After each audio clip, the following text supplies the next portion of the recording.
was a day early. Good Lord Almighty, I'm out here on the deck because it is hot as blue blazes inside, and I am here tonight with my good friend Boo from down the street.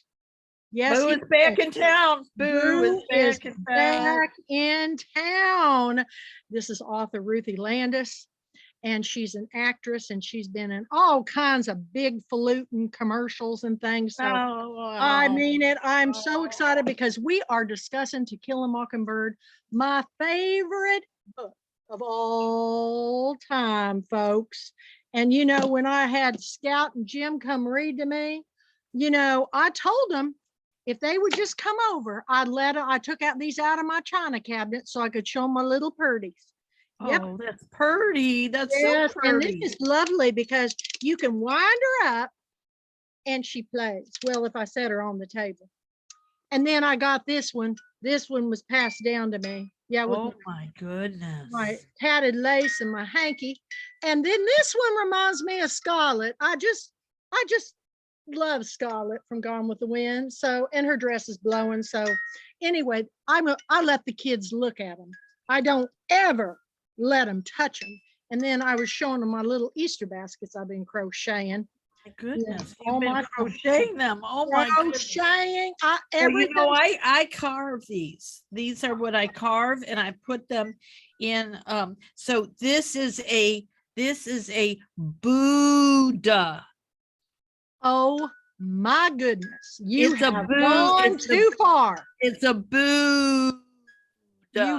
Named after me. I am the Buddha. And I'm going to put it in the tree and then going to go get it from the tree because they like the little presents I make. See, I make those presents. Well, you know, I've been to Monroeville and they now have that little cubby tree thing in the museum. So you what they do? They built the museum around the tree? No, it's just you just got to go and see it for yourself, honey. Okay. To Kill a Mockingbird. Well, this was a film that won the Academy Award. The book itself is the Pulitzer Prize winning book by Harper Lee, my favorite book of all time. And when I was a kid, I thought I was Scout.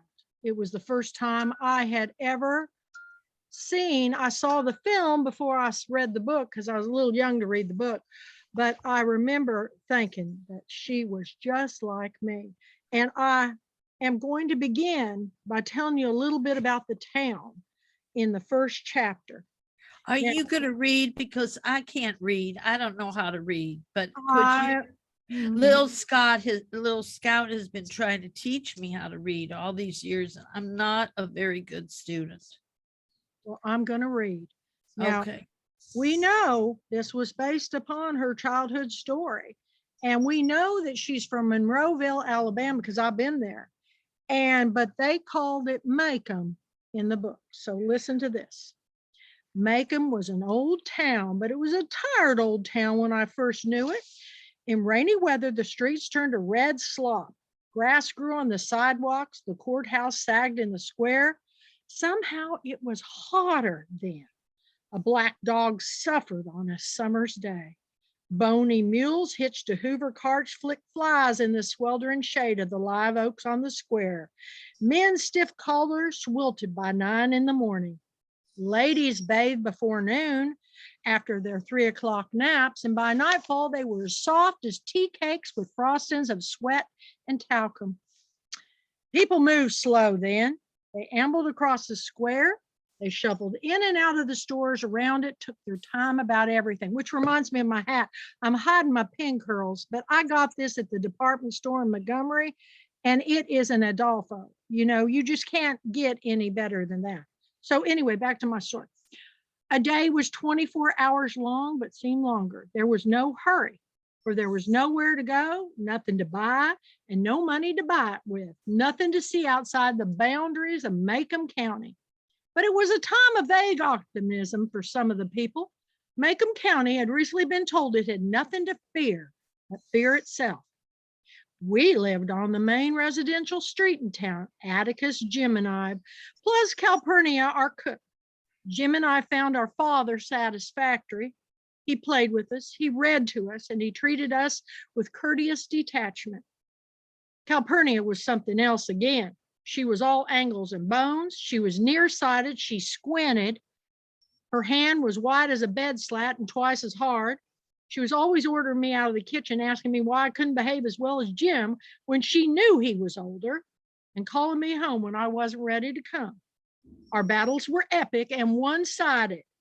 Calpurnia always won, mainly because Atticus always took her side. She'd been with us ever since Jim was born, and I felt her tyrannical presence as long as I could remember. When I was almost 6 and Jim was nearly 10, our summertime boundaries within calling distance of Calpurnia were Mrs. Henry Lafayette Dubose's house 2 hours down to the north of us, and the Radley place. There you go, Boo. 3 doors down to the south. Yep, we were never tempted to break them. The Radley place was enough to make us behave for days on end, and Mrs. Dubose was plain hell. That was the summer Dill came to us. Well, when I was a child, these characters were larger than life, and I knew people just like them. And I remember when I started reading this book was about junior high. And, I watched the film every time. It always played around April. We only had 3 channels back then on our black and white Curtis Mathis TV. And we would all get on the divan, my sisters and I, with popcorn and Cokes, and we watched To Kill a Mockingbird. And I remember when they went to that school play and she made that ham outfit. Oh my Lord, that scared me half to death coming back through the woods. But I realized that I didn't read it this year or last year during COVID. I've had a little bit of trouble concentrating, and I had so many books to read for my book club. So when I came and went to get the book, I just flipped it open. And this is what I read. Chapter 10. Atticus was feeble. He was almost nearly 50. Well, I'm 65 now, and I'm thinking to myself, God, he was feeble at what, 48, 49? I just go, I had completely forgotten that. And I literally read this book every year. But the wonderful thing about the book and the book to film is, even though they didn't get everything in there like they did the book, they got it in the movie pretty much. I got to take these glasses off. I'm getting dizzy from these bifocals or trifocals or whatever they are. But do you remember the first time you watched it, Boo? Well, we didn't have a TV, so I didn't watch it. Well, maybe you can ask your friend Ruthie Landis when was the first time that she watched it. Well, I take a little sip of my tap water. Yeah. When did you first watch it? About the same time as you did. Yeah. I was about 11 or 12 or something like that. And it broke my heart. I remember. It just broke my heart. It just broke my heart that especially the jury scene, the courtroom scene. I mean, every part of that courtroom scene was just burned into my mind. And then, Scout and Jem up in the balcony with all the amazing people that were watching because they weren't allowed to sit on the main floor. And I'm going to tell you honestly, I'm feeling the same pain that I felt watching that movie. I am feeling these days. I cannot tell you. I wish I mean, how many years ago was that? My God. This is back, in the 60s. I know. So it's so just, I'm just saying, how have we not grown? How am I so in pain so much hearing all the things that are going on and the games people are playing? And how mean people are and mean spirited. I just, I'm sorry, but I just really, the feeling like as a little girl, whenever we watched that movie, and, my parents, first of all, they were movie buffs. And so we watched that movie whenever we could watch that movie. And um, I think they really were talking to us about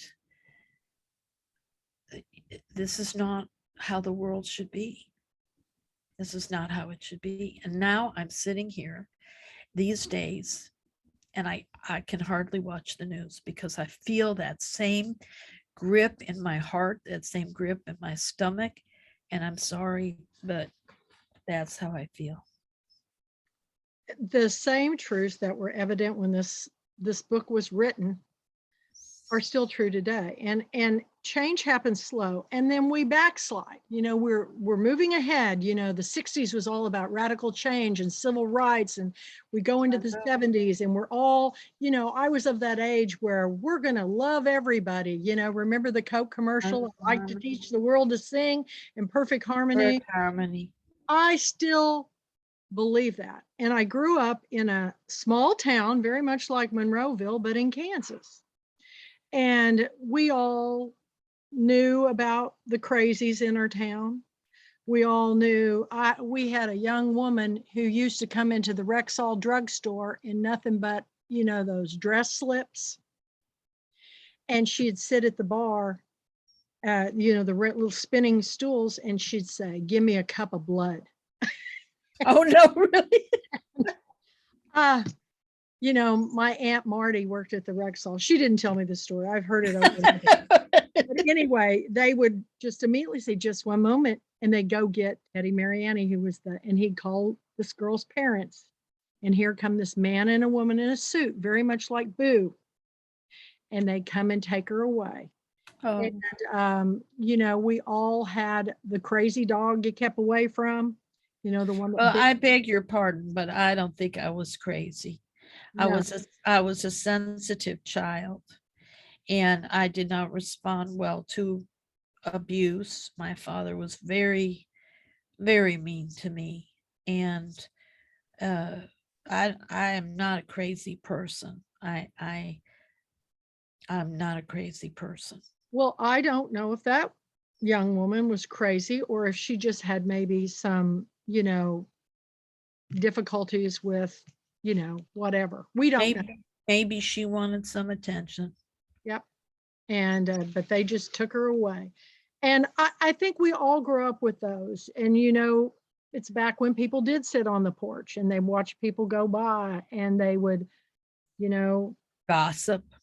And then like you had one neighbor who did not want you to come into their yard and would call the police if you got.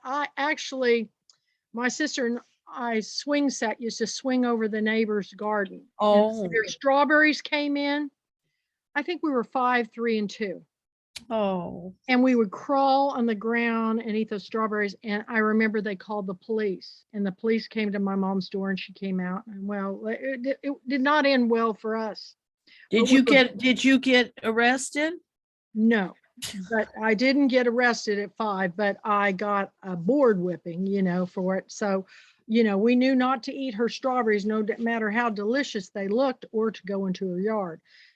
She was just like Mr. McGregor. So Mrs. Dubose, I want to ask you a question. So why were you so ornery? Well, main thing, I was in a lot of pain. I had some health issues that made me ache. And I just had a hard time dealing with my age and getting sick. So I took it out on those poor children. And they did not like to go to her house at all. But I have another little reading. Oh, good. I have another little reading from that book. And believe it or not, I'm going to put back on these crazy because they actually worked for me when I that's stupid. Just like Mrs. Dubose, she had to put Mhm. take off her glasses. Mhm. Well, the following Monday afternoon, Jim and I climbed steep front steps to Mrs. Dubose's house and padded down the open hallway. Jim, armed with Ivanhoe and full of superior knowledge, knocked at the second door on the left. Mrs. Dubose, he called. Jessie opened the wood door and unlatched the screen. Is that you, Jim Finch? She said. You got your sister with you. I don't know. Let them both in, Jessie, said Mrs. Dubose. Jessie admitted us and went off to the kitchen. An oppressive odor met us when we crossed the threshold. An odor I have met many times in the rain-rotted gray houses where there were coal oil lamps, water dippers, and unbleached domestic sheets. It always makes me afraid, expectant, and watchful. In the corner of the room was a brass bed, and in the bed was Mrs. Dubose. I wondered if Jim's activities had put her there, and for a moment I felt sorry for her. She was lying under a pile of quilts, and she almost looked friendly. There was a marble top washstand by her bed, and on it were a glass with a teaspoon in it, a red ear syringe, a box of absorbent cotton, and a steel alarm clock standing on 3 tiny legs. You brought that dirty little sister of yours, did you? Was her greeting. Jim said quietly, my sister ain't dirty, and I ain't scared of you, although I noticed his knees were shaking. I was expecting a tirade, but all she said was, you may commence reading, Jeremy. Jim sat down in a cane-bottomed chair and opened Ivanhoe. I pulled up another one and sat beside him. Come closer, said Mrs. Dubose. Come to the side of the bed. We moved our chairs forward. This was the nearest I'd ever been to her. And the thing I wanted to do most was move my chair back again. She was horrible. Her face was the color of a dirty pillowcase, and the corners of her mouth glistened with wet, which inched like a glacier down the deep grooves her chin. Old age fever spots dotted her cheeks, and her pale eyes were black pinpoint pupils. Her hands were knobby, and the cuticles were grown up over her fingernails. Oh. Her bottom plate was not in, and her upper lip protruded from time to time. She would draw neither lip to her upper plate and carry her chin with it. That made the wet move faster. I didn't look any more than I had to. Jim reopened Ivanhoe and began reading. I tried to keep up with him, but he read too fast. When Jim came to a word he didn't know, he skipped it. Mrs. Dubose would catch him and make him spell it out. Jim read for perhaps 20 minutes, during which time I looked at the soot-stained mantelpiece, out the window, anything to keep from looking at her, and he read along. I noticed Mrs. Dubose's corrections grew fewer and farther between. That Jim even left one sentence dangling in midair. She was not listening. I looked toward the bed. Something had happened to her. She lay on her back with the quilts up to her chin. Oh no. Her head and shoulders were visible. Oh no. Her head moved slowly from side to side. From time to time, she would open her mouth wide, and I could see her tongue undulate. Oh no, undulate. Cords of saliva would collect. Oh no. She would draw them in, then open her mouth again. Her mouth seemed to have a private existence of its own. It worked separate and apart from the rest of her, out and in like a clam hole at low tide. Occasionally, it would say, like some vicious substance coming to a boil. I pulled Jim's sleeve. He looked at me and then at the bed. His head made its regular sweep around towards us. Jim said, Mrs. Dubose, are you all right? She did not hear him. The alarm clock went off and scared us stiff. A minute later, nerves still jingling, and Jim and I were on the sidewalk headed home. We did not run away. Jessie sent us before the clock wound down. She was in the room pushing Jim and out. Shoo! She said, you all go home. My Lord. My Lord. Was she dead? No, she's just one of those. No such luck. No such luck.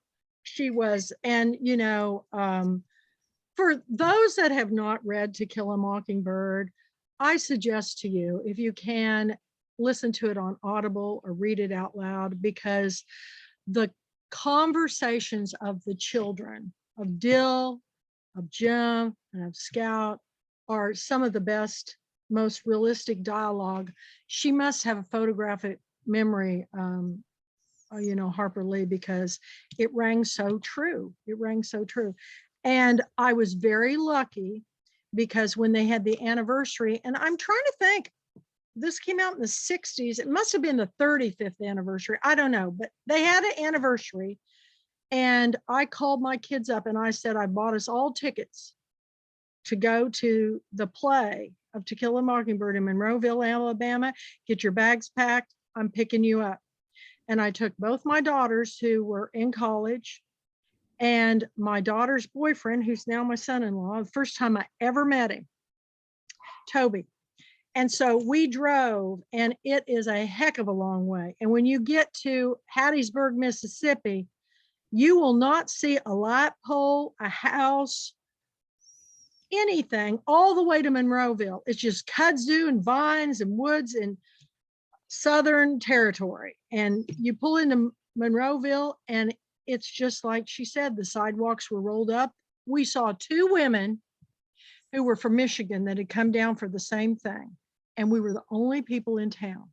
We went to the bookstore. We went to the eat lunch, and they had some kind of blue plate special. We went to the museum, and I bought way too many things. I had to have everything. And then we went to hear Mary Badham, who played Scout, speak in the courthouse in the afternoon. And what was so wonderful about that, I thought, is she still alive? And she was just a few years older than me. And she looked fantastic. She had longer hair, and she had on a beautiful blue shawl and top and pants. And she was very attractive, very young looking. I was shocked. And my kids were asking her lots of questions. And it was probably one of the best moments of my life. And I took a photo of my kids in the courthouse, all holding up their books, reading them in a row. Oh. And they told me later, that's the best book I ever read, Mom. And it was when I bonded with Toby. And it was so funny because we went to the play, and I don't know what happened, but when the play started, it was about 5 o'clock. It started outside. They did all the outside scenes first, and they had a town built and all the stuff. And we sat on bleachers. Everybody started rolling in. I've never seen so many people in my life. They all came down from Montgomery or wherever. We watched the play, and there's an intermission.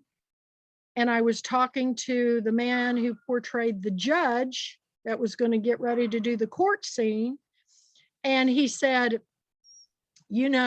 I hear you said you're an author. And I said, yes. And I wrote all about, this was my favorite book. And he goes, well, let me invite you to our church tomorrow. I'm a member of the First United Methodist Church of Monroeville.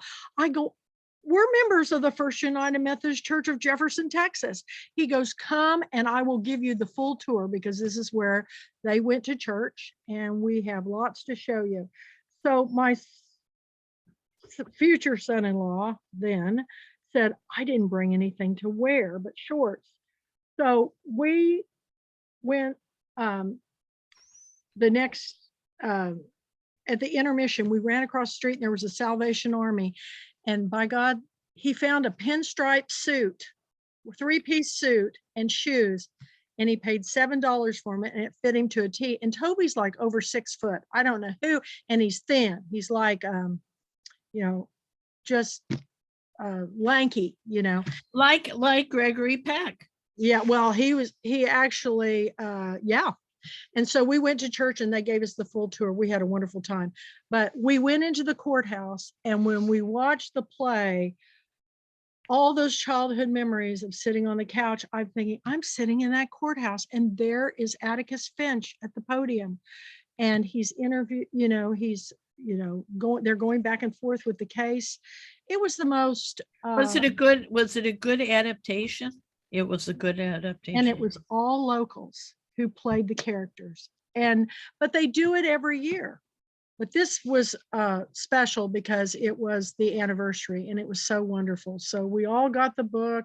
I got It looks posters. like I just looked up Mary Badham, and so she is 69 now. So Yep, she's I'm only a few- 65. So she is now, they're doing something on Broadway and she's going to be a part of it. I just read. She looks very good. And I want to tell you, that was not the only movie she was in. No, She was no. in a bunch. She was in. Remember the movie "This Property Is Condemned"? Yes. That was She one was of my in. favorites with Natalie Wood. Yep. Love that film. Yeah. And Kate Reed and Robert Redford. Yes. And it was directed by Sidney Pollack, and she was in that. So she did some. She didn't have a thriving career, but for a child actor to go on and still do some things. And then there was a movie which I should see, and it was called Hey Boo. Yes. I I can actually see had it. Mary Murphy did that. Who Mary did? Murphy. Her name is Mary Murphy. She's a documentary filmmaker. Yes. And she came to Girlfriend Weekend and we got to hear her talk about it and we watched that. We were given It looks really good. It is good. It's got Oprah Winfrey. It's got all kinds of different people. Yeah, it's got must it be Alice Finchley, must be her sister or something. And then there was Scott Turow was in it, and yeah, they really interview a lot of people in that. So it's I'd really good. like to watch it. I'd like to watch it. So let me ask you a question about. Yeah. So do you, in what you've read so far, do you think that Harper Lee was deeply identified with Scout? Oh, yes, absolutely. So what I find very interesting about Scout was how judgy and ornery and all that she could be about even people she loved, like Calpurnia. But that she had this place in her heart for Boo. She was so, I mean, yeah, she ran and did all the things with, but I mean, she just had such a broken. He was an enigma. He was, he lived in this house and nobody ever came out. And they, how kids love ghost stories and all this stuff. Yeah. But interestingly enough, I learned from Mary Badham that she was in a dance school in Montgomery. And the casting agent went to the school looking for children to play and got all three of the characters from that dance school. Jim and Dill, the two men, Dill has passed away. I think Harper Lee is in our video right now because you are covered in purple light and rainbow. Well, the sun is setting behind me as I'm sitting. No, I think it's Harper. I think she's here. And I always wanted to meet her until I realized that she shunned the limelight, and then I didn't want to meet her anymore. I felt like everybody should leave her alone. I want to talk about too, besides the film and how wonderful Gregory. I was so in love with Gregory. Oh God, I know. I wanted him for my father because he was a father who came home every night. He read to his children. He was the epitome of the most wonderful dad. And my dad was always gone. But when she passed away, of course, this came out. And this was, I'm going to turn this I'm going to turn scoot over a little bit because it is blinding even me. Maybe. There we go. Okay, so what's it called? It's called Go Set a Watchman. This is the original manuscript. Really? And it is not told from a child's perspective. It's told from her as she went to New York, looking back on and everybody hated this book, but it is a lot more realistic than they kind of, it's just like Gone with the Wind and Mammy, and we tend to kind of, I don't know what the word is for it, but we tend to not tell it really like it was. I mean, Mammy, was she really happy about getting the red petticoat and having to wait on Scarlet? Probably not. But in this book, if you read this book and you read this book and you figure it's somewhere in between, you know, but I have read every article on Harper Lee and Truman So tell Capote. me a little bit. So in the first one that she wrote, the one you've got in your hand, what was different about it? Like, so she It's told from her being an adult. It's and totally different. And looking back, totally different. and what was her point of view, though? That's what I'm wondering. Well, the point of view is she was very much a child of the 60s, you know, she was believed in, but Atticus Finch actually belonged to an organization. Well, the real father belonged to an organization that was pretty much associated with the Ku Klux Klan, which that is what nothing like what we heard in this. But what I discerned from my reading of it is he went, you know how you keep your eye on the enemy? He was more going to it just to keep his, you know, finger on the pulse of what was happening in the community. But there's a lot of things in here that are, I told everybody in my book club, because we picked it, I said, please, but I understand why she didn't want anybody to read it, because this book became so famous, it won everything. And then you read this and it's like, wow, it's a lot different. It didn't do well at all. But I have to say, so why do you think do you think the publisher felt like that if it was told from a child's perspective, that it would soften the racism. Yes.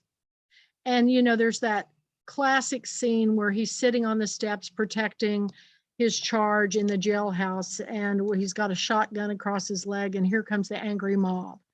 And they just go crazy. And here comes little Scout. And she goes, oh, you know, she calls out everybody's name. She goes, how's your son doing? We're in the same class together. And all of a sudden, this child's voice broke up the angry mob. And it's probably one of the most pivotal scenes in the, you know, To Kill a Mockingbird. But it's. But as a writer, I want to ask you, what would it have felt like to you to have finished a novel that she wrote, that first book, and then to be told, no, you have to rewrite the whole thing and you have to write it from the point of view of the child? And it was really her only like she had something else later that somebody published, but she never wanted anybody really see that one either, right? Well, I have a few theories. I don't know if they're right, but I have a few theories. You know, she was childhood friends with Truman Capote, and Truman Capote, she won the Pulitzer. And then when he went to Kansas, there's been 2 movies made about it, In Cold Blood. When he went to Kansas to interview, you know, the young man who did these gruesome crimes, he fell in love with the guy in the prison. And he talked with this weird little, nobody would talk to him. So he called Harper and said, could you please come to Kansas? And she was the normal person. Everybody said, well, if he's with her, then it must be okay. And she's the one that wrote down all the interviews. Now, Truman Capote had a photogenic mind, and he wrote that book, and it was brilliant. But it was, you know, there's a lot of darkness in Truman Capote. He was an abandoned child. You know, he lived with this aunt next door to their house, and he always said his mother was going to come and get him, and his mother just kept running off with one man after another. And it was, you know, he had a tragic childhood. And then the fact that he was gay in a time where gay was not accepted at all. But if you go to the courthouse in Monroeville, you know, they've got his typewriter, they've got as much stuff in there from Truman Capote as they do. And what are the odds that they both be from there? Well, it gets a little even weirder beyond that, because one of the persons that won the Harper Lee Award is Mark Childress, my friend Mark Childress. He grew up there too. And he wrote Crazy in Alabama. He's got wonderful books. I can't wait for his next book to come out. Georgia Bottoms won our book of the year, which he wrote. There's so much. Carolyn Haynes, which is one of my authors, she won the Harper Lee Award. Harper Lee Award. So yeah. Many. I said, God, I want to move to Alabama just so I can get nominated.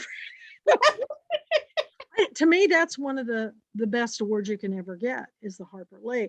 And so, and then it was really funny. I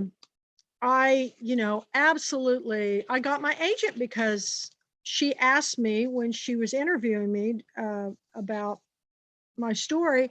She said, "What's your favorite book?" And I go, "To Kill a Mockingbird." She goes, "That's mine. Why is it?" And I started telling her all these stories, and she had never heard them before. And I go, "I have a scrapbook I've collected of every time there was a story, I would clip it out and feature it because I was fascinated with the story." And, I'm still fascinated with the story, but I really think that if people are watching this and everything, you have to be really careful when you get fame, because she basically then became a recluse but I don't think she became a recluse because she couldn't write another book. I think she became a recluse because of what she saw happen to Truman Capote. Because, then he went on to write the story about the Manhattan socialites, and everybody turned on him. And they even, they were friends, but they had a weird relationship. And she, her sister protected her, and her sister was out there. But I don't know the whole story. And I'm just imagining if you wrote something in one point of view, one narrative point of view, and then the publisher says, go back and write the whole thing. It happens all the time. I know. And what does that feel like? It doesn't feel very good, because I remember when I wrote my book, they wanted me to change some things. They said, you said you went creeking and you guys walked down Turd Creek. You can't say that. I go, why not? That's what everybody in my town calls it, because the wastewater plant, after they clean their wastewater, they dump it into the creek. And so that's why it doesn't have any refuge in it, but it runs into our lake. But everybody, as a joke, always, how hometown people name things, if a guy has one arm. So they wouldn't let you put that in the book? I could put creek, but I couldn't put turd. And then it was ironic because I read Jim Garrison's book the other day, when I picked it, and he has language all the way through it. And I kind of decided that women are told that they have to change things, where men, they let things go. Though when John Barrett wrote Midnight in the Garden of Good and Evil, they took out the N word. It was something a Black person said in the book, and they took it out because they said it would be, he said, well, that's what the guy said. And it wasn't until like the 14th printing they put it back in. So if you sell enough books, you can get it back in there. I didn't sell enough books to get Turd Creek back in there. But I think it's very interesting of how these stories play out. And I'm not an expert on her. I've never, other than just a curiosity of going down that rabbit hole. And I related to Scout so much. And then I related to Atticus. And now I relate to Mrs. Dubose. And look who I relate to. I know. And you know what's really weird is she was probably in her 50s, and here I am 65. So well, I want to say that Robert Duvall was so wonderful. Oh, absolutely. In that small little part. And even though he looks so white and pale, no light, he'd only come out. I know you see what it's all around. Yeah, dark circles and everything.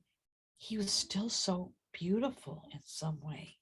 When they came out behind the closet door, I know. and little Jean Open. Louise took his hand and said, come on, I'll take you. Come on, let's go sit on the porch.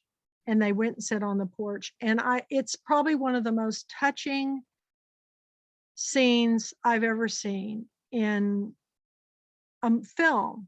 And that's what got me hooked on Southern Gothic and Southern stories, because Well, I want to say something else. Yeah. And that is, the book, I mean, it is a courageous book in that it tackles a lot of topics. It does not just tackle racism. no, there's Tackle incest. mental incest, mental illness, abuse. I mean, the whole thing about alcoholism. Look at all the different things she puts in this. And what it's like to be a single father. And I mean, I just think that, and then Dill was this kind of weird kid that came and And it's funny because the guy who played Dill was kind of a weird kid, and yeah, too. So it was perfectly cast. I mean, but I'm saying we tend to think of it as what happened to Tom Robinson. yes. But it is about so much more. It's about how he felt so sorry for a white woman that there was incest and abuse and alcoholism and all this stuff. So, I mean, the pain of the book really tackled so many different issues. It wasn't just. And I get chills every time I read this. Shoot all the blue jays you want if you can hit them, but remember, it is a sin to kill a mockingbird. Yeah. And that was something, my dad was a big hunter, but he didn't believe in killing animals for sport. He believed in killing animals to put on the table. We had a lot of. What was that about? Tell me what you get out of that sentence. Why was it okay? All a mockingbird does is sing its little heart out for you. Why in the world would you shoot a bird that's singing for you?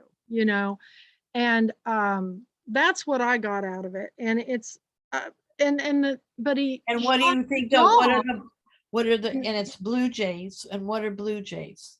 Well, they're just they're not predators. They attack other birds, and they're thieves.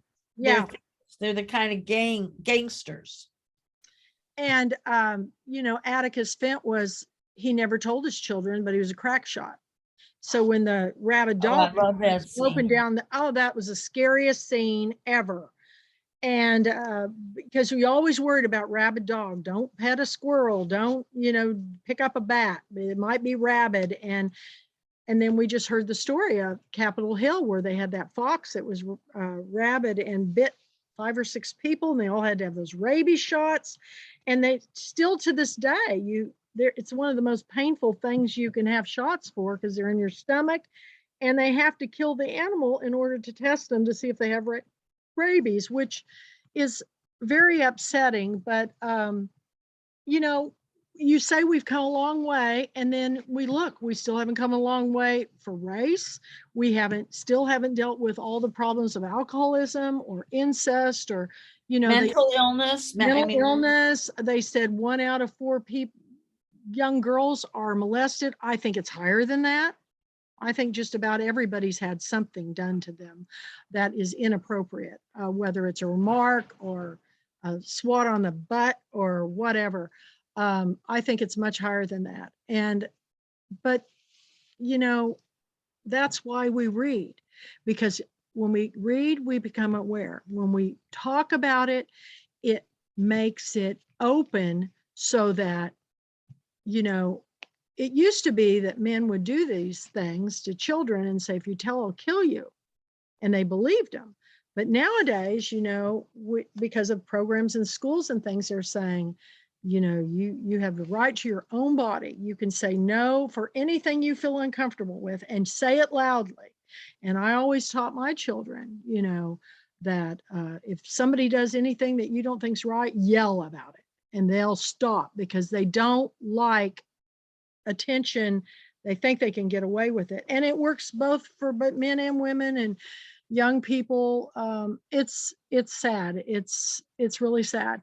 But when we read, we learn that what's appropriate, what's inappropriate, and it doesn't matter where you come from or your education. We all can understand the story of why it's important that we do not stereotype.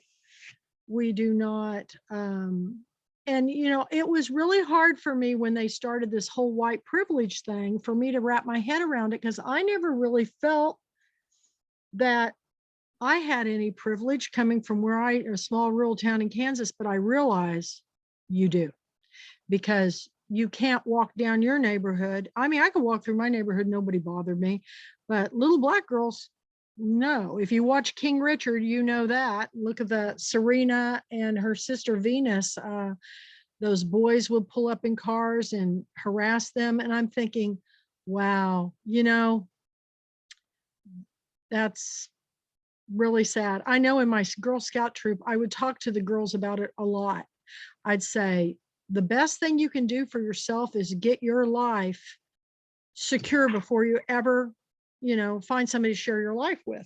And pretty much every single one of my Girl Scouts, if they didn't go to college, they went to some kind of vocational school and they got a career.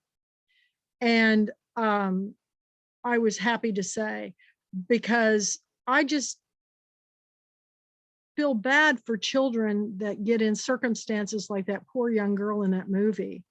And she wrote a book. The woman who played her in the film wrote a book, and it was very interesting. I used to have it. I don't know what happened to it. But I think everybody from the film, except for Mary Badham and Jim, I think Jim's still around, but I think everybody's pretty much gone. And I hope it never gets remade. It's like the Wizard of Oz. I hope it never gets remade. It's just, Well, I think they're gonna. well, they probably will. They did The Wiz, which was a retelling of the Wizard of Oz, but it wasn't. I understand it.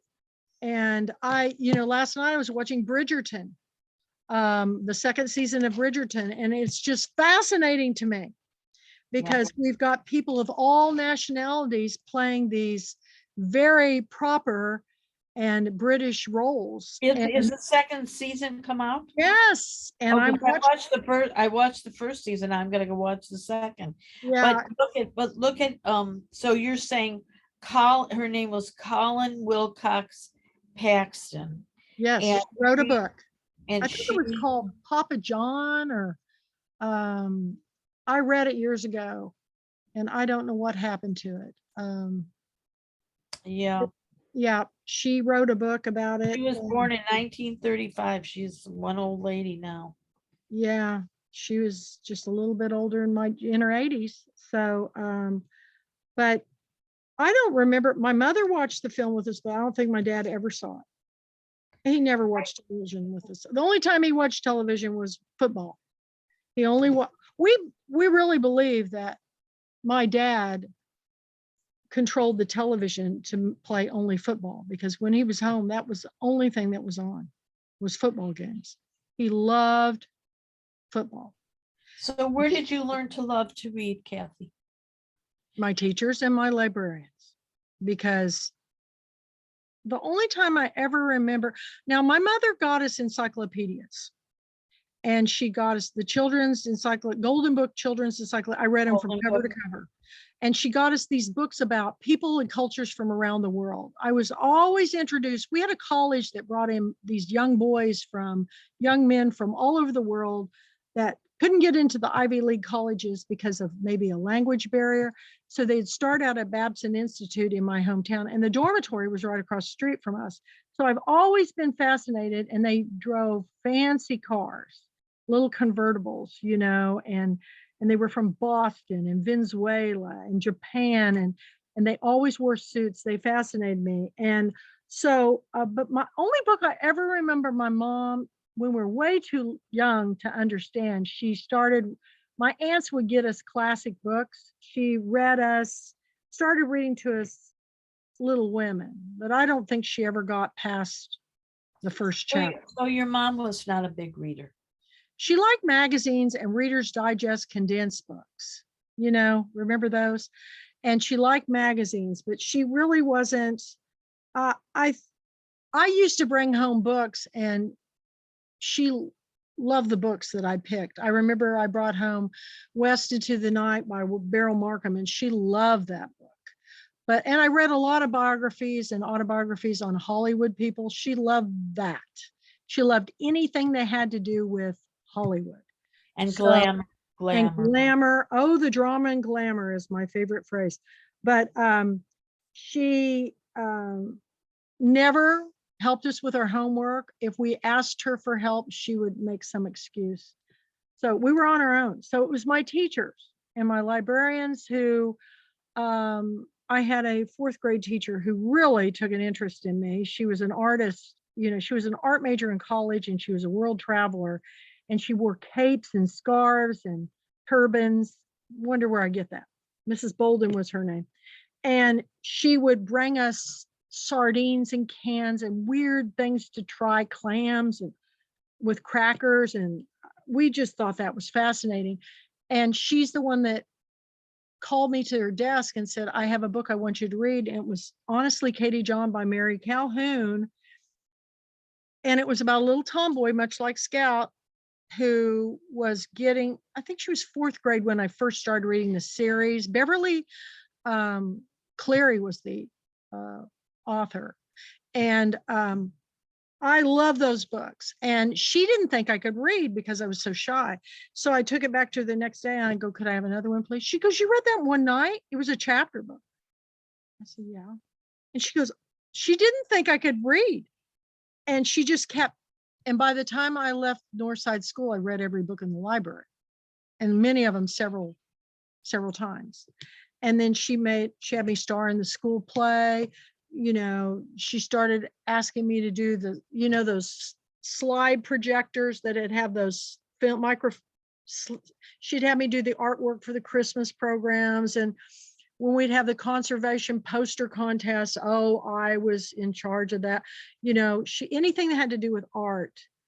And so I want to say something that's very interesting, because I really think that people's lives change when somebody believes in you, when you get a mentor. And this woman was that for you. And I have to say, whether you're really aware of this or not, but in the community that you have built with Pulpwood Queens, there are so many generous authors that will take the time to mentor. I've written all these nonfiction books. I'm working on another one, but I'm working on my first novel at the same time.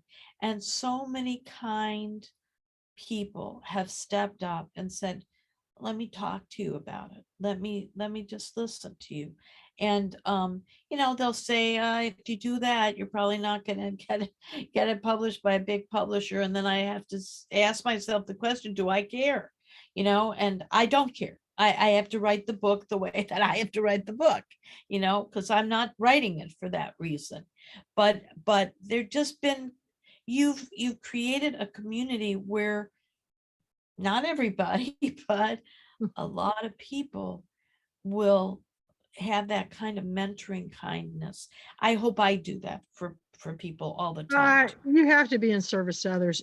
Ironically, I wrote about two of my teachers. One was my fifth grade teacher, Mrs. Bolden, and I mentioned other ones, but I wrote the last chapter of my book is about Mrs. Carolyn Perrier, who I did a little teaser thing right before live on Facebook. And you know who was watching me? Mrs. Carolyn Perrier. Hi, if you're out there. She was my seventh grade teacher, and I thought she was ancient because I was just a kid. And I was younger than everybody in my class. I graduated at 17. So she wore those suits, and she was tall and thin, and she had the kind of backcomb beehive.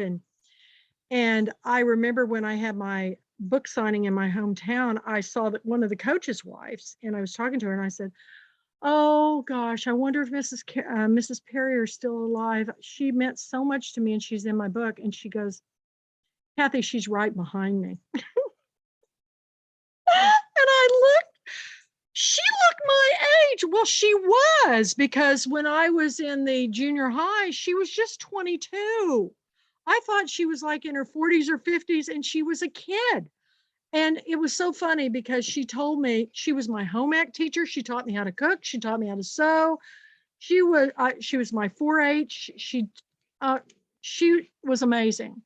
And And so she so, was only like 8 or 9 years older than you. That's all. right. And Like a I sister, am like an going older sister. so embarrassed. And I have this beautiful picture of her and I go, thank you. And I kissed her on the cheek and somebody snapped a shot. I have it. So Mrs. Perrier, I told her, you don't think you made a difference in somebody's life, but the last chapter of my book is about entering the 7th grade spelling bee. And I thought I was smart. And I thought, I'm going to go international.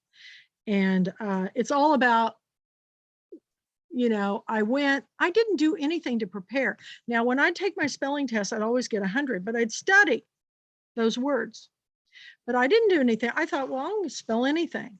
The first word they gave me was pneumonia. The first word. I had no idea how to spell it. And I remember the look on her face was such disappointment when I didn't know it started with a P, and I just didn't say anything. And she goes, you may sit down. And I was so embarrassed, but I just, it taught me a valuable lesson that nobody gets good at anything unless you work hard and study. So I've worked hard all my life. When I went back to college, I worked harder than anybody because I knew the more I put into it, the more I get back. And Mrs. Perrier instilled that in me. And she was just like 22. I think about what that must have been like teaching, how 7th graders are. And we had some boys in our class that were, basically what they called hoods. They were misunderstood and they had a difficult time. And I feel, one boy couldn't read at all. He just got missed, and I just remember. And so I tell kids today, if you want to be successful in life, read. The more you read, the better you'll do in school. The better you do in school, the better you do in life. And I do think that, Scout and Gem, that was something Atticus really deeply. They were smarter than whips. And they were, because they got read to all the time, got read to. But it is really, when you've run the neighborhood until you start school and then you have to sit still, at least they worked us in slower back then because kindergarten was only half a day. Mm-hmm. But, kindergartners are expected to sit in their chair all day long. I mean, come on, people. I'm all for this open classroom and getting outside and my son went to a Montessori school. Yeah. And they they just, if you wanted to sit at the desk, at the table, you can sit at the table. If you wanted to do your math on the floor, you could do your math on the floor. I mean, they did not, so somebody like my son who had some ADD, he was, brilliant, but he had the ADD, so he could go get out of his chair and move around and go, look at things he wanted to look at and what he wanted to, and it prepared him so amazing, so he could excel in his life. They taught him how to learn, not how to regurgitate. Right. And that's what they did by reading to us after recess every lunch period to calm us back down and get us in that mode.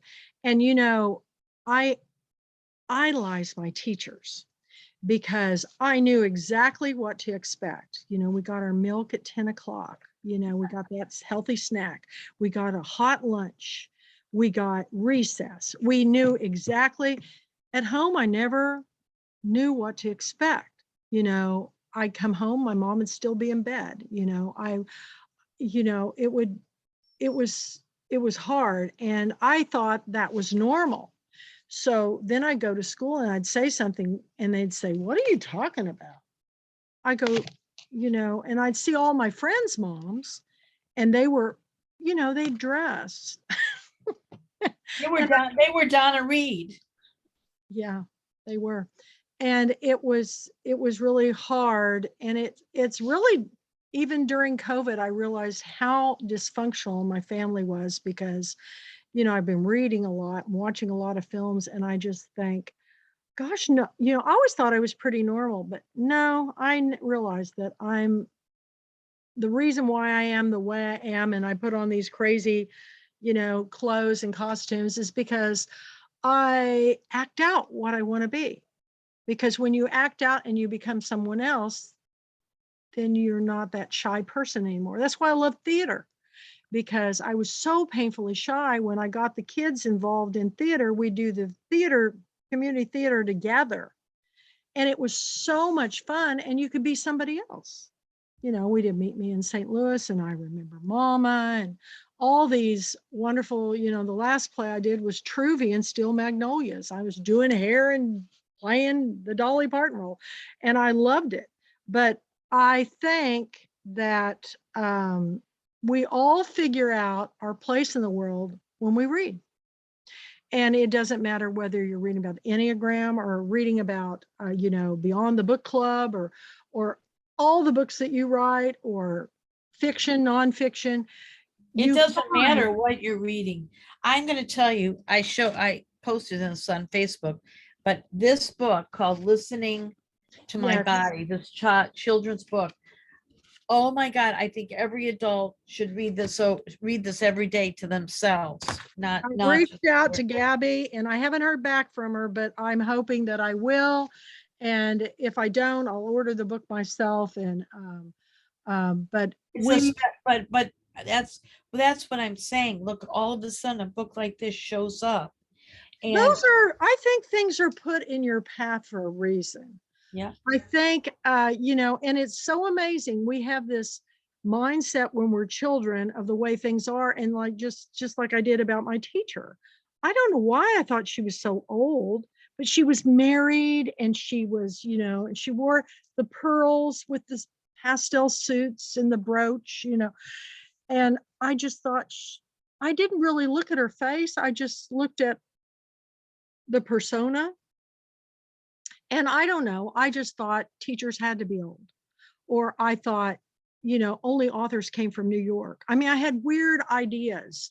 I didn't realize that until we read Little House on the Prairie books, that, that Laura Ingalls Wilder didn't even start those books until she was 59. Wow. Right. And those were the stories of her childhood. And she didn't even start those until she was 59. So when people tell me, well, I'm an older author, and I go, you know what? Leela Meacham just passed away in her 80s. And just after finishing her 6th book, she didn't even start until she was 70. I go, every day that we're here on this planet, we have gifts and talents, and that we can share with others and mentor to others. And I'm not saying, it's not important that you be smart or an athlete. It's what is important, that is, you're always learning. And if you have mistakes in life or failures, that's the only way you learn. If everything always happens, it's great, how are you ever going to learn? I mean, coming in dead last in every school race was a real humility builder, Yeah, because you realize that, there's a winner in everything, but there's got to be a loser. Somebody's got to be. But I tried. And last. Yeah, it's not our fault, and that it's just a place. It's just okay, and that's not your gifts. That's not your gifts. But if everybody in my book club or listening could read To Kill a Mockingbird, and then go follow that with Go Set a Watchman. Because I have people giving me the book, they go, I hate it. I go, well, give it to me. I'll give it to somebody who appreciates it. Because I really I thought this is the book she And wrote. watch the movie. The movie holds up. It really does. It And holds up. after last night's fiasco, I ended up sitting down and reading it again. And I can't believe how much of it had just little nuances that escaped me. But now that I'm 65, I get it. You Yeah. know, just saying that 3 o'clock they took their naps and bathed, and then they were like, you know, tea cakes. I Because love that line. I do I too, love because that they line. used talcum powder. My grandmother used Right. to powder puff us down and put on our little seersucker nightgowns. And you so get, she writes to all the senses. Yes, And I wish Robert were here because yes. I his was book, hoping his- he'd be here. the cicada tree, to me, he writes to all the senses too. And, He and, really and captured the children's voices much the way Dill Scott and Jim, yes. Scout and Jim did. And the sense, like in when she's talking, when Scout's talking, she's aware of smells and texture. And Remember the you know, the unbleached bed sheets, yes, you know, and her face was like dirty. What was her face like? Dirty something. And I thought, oh, I could just picture it. And my grandmother had false teeth and she never put them in unless she was going to town, you know, and polygrip and all that stuff. oh And my God. I know, it's just so funny. Anyway, I love that we did it again because I got to take Boo Well, out. hang on to it, because we do To Kill a Mockingbird is just my favorite thing. And it's cooling off now, so I can go in with all my little pretties. You remember, I actually found this the other day, and it reminded, my grandmother gave me this. And it's got her tatted doily and her handkerchief in it. And I just thought they made a lovely pair. But my grandmother had a wedding doll on her bed. Do you remember that? How they No. would, and I always wanted to play with it. And I don't even like dolls. But it was only because it was to look at, not touch, her wedding doll. And then finally one day she said, you can play with it. And I think I gave it a bath or something, probably ruined it. Well, you would like the dolls I make. So this was my latest doll Let me see. that I made with people that I did a little workshop with people making dolls. So here she is. And she's got gorgeous hair and everything. But when I was making her, I wanted to explore that I don't have much time, that I always feel I don't have any time. So I put watches on her hands. So she has time on her hands. That's brilliant. How many of those have you done? That's gorgeous. Oh, probably 30. They're all different.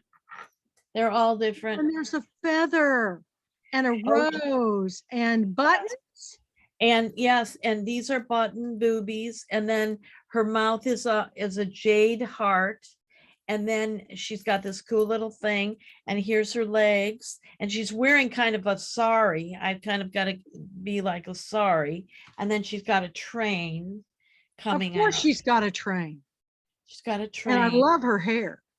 Don't you love her hair? I love her. So I'm going to tell you, someday when we're together, I want to make dolls with you. Let's make dolls. Oh, because I've got like 30 of them and they're intention dolls. So you sit and you think, what do I want to put into this? And I was time on my hands. Time on my hands. I want, and I'm realizing I have one more thing to do.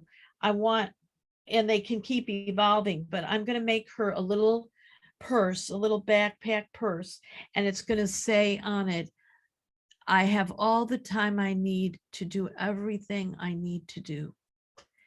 And I mean that about my life. And I'm going to put lots of watches in the purse. Oh, So I've got tons I can give you. Well, I collect them too. I mean, I have drawers. The two of us would have so much fun I have together. buttons. People go, where do you get all this stuff that you're putting in these Well, paintings? because everything could be used in art. Everything. Every time I see an eggshell, a feather, a rock, you know, fungus, Me too. I pick it up and I have, and you know, I remember showing this to one of my professors in my collage class, and he goes, that's, you know, this is like a hoarder. No, but that's me. No, it's not.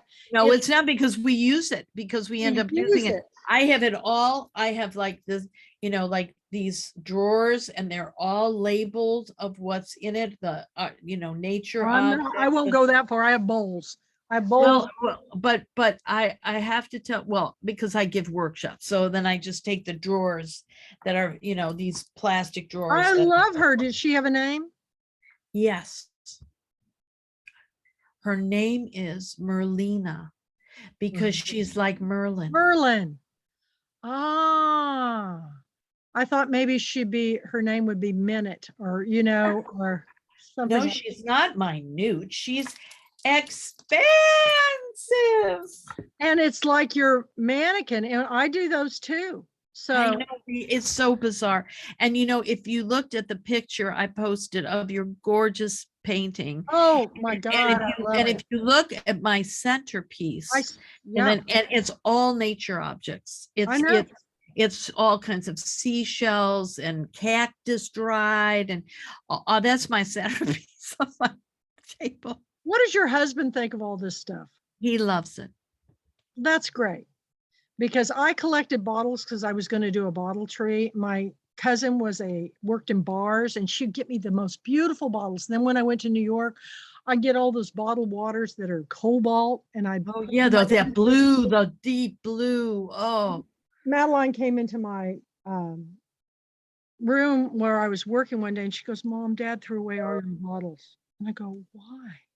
She goes, "I saved you one." And she pulled out a Sky vodka bottle, and it was cobalt blue.